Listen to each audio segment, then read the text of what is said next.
I was with two of my friends, Ben and Nick. We were on holiday when it happened.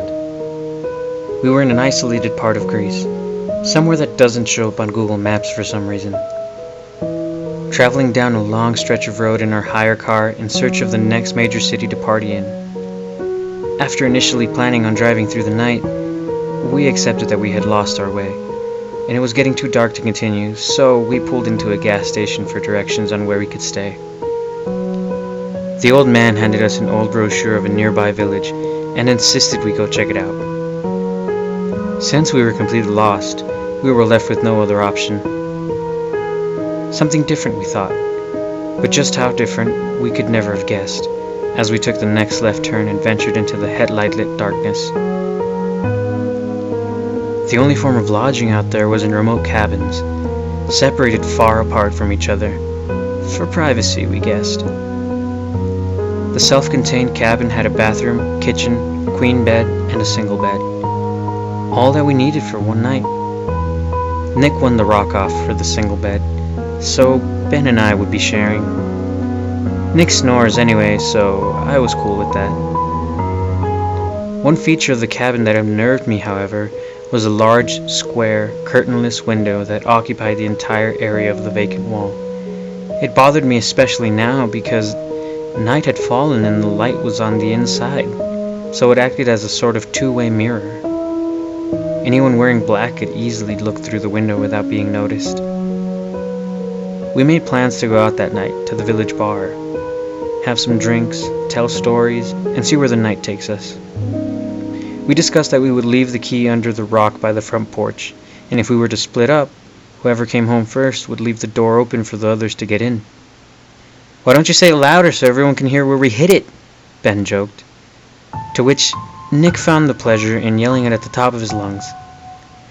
Luckily our cabin was isolated out here and there was no one close by, I thought to myself as we drove off. It was a surprisingly fun night at the bar. We had plenty of shots of the local drink ouzo, until the bar staff informed us we had drunk their stocks dry. It was cheap though, in Greece. The next thing I knew, it was late. The bar was closing and we had lost Ben. He must have left without us, though I don't remember him telling us he was leaving, I thought, slightly concerned by him acting out of character. So we left without him, taking the car. "I need to piss badly," I adjusted in my seat as the car headlights momentarily lit up the cabin and we turned into the driveway to the sound of gravel crunching under the tires. We checked under the rock for the key. It was gone. We tried the door handle. Locked. "What the fuck?" We both looked at each other. Ben must have come home before us, and he's locked us out. "Ben, open up! We need to piss! Hurry up, Ben!" We banged on the door. I heard a stumbling inside like someone literally crawling awkwardly on all fours out of bed. Damn, he must be drunk. "I can't hold my piss anymore," I said as Nick and I went to separate sides of the cabin to urinate as Ben finally opened the door. It felt good urinating, but that feeling was harshly interrupted by what caught my attention on the large window, sending a large shiver up my spine. There was this long, thin set of handprints, only visible on the window from the mist outside. It looked longer than any human's hand, but much, much thinner. Holy shit! But I quickly cleared my mind of the scary and irrational images it was creating, as it was certainly just a regular human hand that had been smeared, causing the illusion that it was longer, right? Either way, it occurred to me that someone or something might have been watching us. I hurriedly finished my business and rushed inside. We are not turning the light on, I thought, to prevent anything from looking in at us, as I locked the front door and we went straight to bed. Nick fell asleep instantly, snoring before his head had even hit the pillow. And after a few minutes of tolerating Nick's incessant snore, my drooping eyes fell weary, so I closed them.